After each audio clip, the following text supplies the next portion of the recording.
Chapter 1. I can feel them, the eyes on me, watching my every move.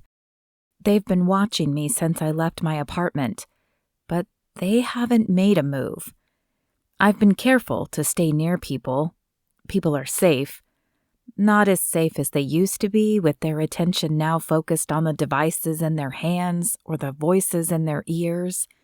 But some are still awake. Some are still watching those around them.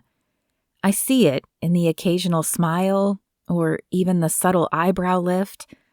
I see it, and I pray there are enough of them for me to finish my task.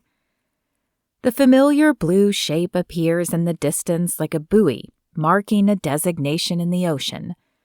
If I can just make it there, the rest won't matter. Clutching the package tighter in my arms, I quicken my pace. Just 20 more feet, then 10, 5. My eyes dart around one more time before I reach out to grasp the cold metal handle. And while no one seems to be watching me, I still expect a hand to latch onto my shoulder or a bullet to pierce my skin. But there's nothing. I drop the package into the dark expanse and sag with relief. It's gone now, and there's nothing they can do to get it back. It will be picked up and sorted and sent to the proper address. Maybe not today, maybe not even for a few days, but it will make it there, and that's enough for me. Someone will receive it, and they will know the truth, even if something happens to me. With my task complete, I pull my coat tighter and turn back to go home. Now that my focus is off the package, I can feel the wind biting through my jacket. I quicken my pace, keeping my eyes open for any villainous movement, any sign of them. But I see none. As I walk, I wonder if I've imagined it all. Maybe no one has been following me. Maybe I've worked myself up over nothing. My anxiety has betrayed me like this before, although never this bad. I should never have told her what I knew. That was dumb.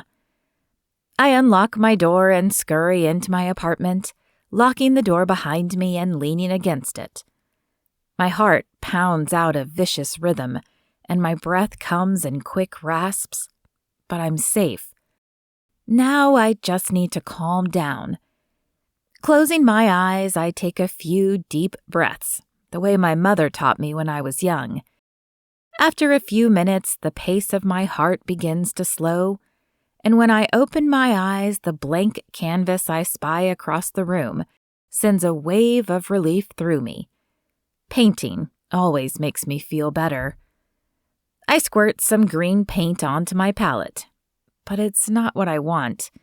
My emotions are still too high, too raw. So I squirt some red on the palette and dip my brush in it. Red, the most versatile and deceitful color of them all. When it comes in hearts and bows, it represents happiness and love. My eyes skitter to the photo of my sister and me a few years ago. When it shows up in harsh words and scars, it depicts angers or hate.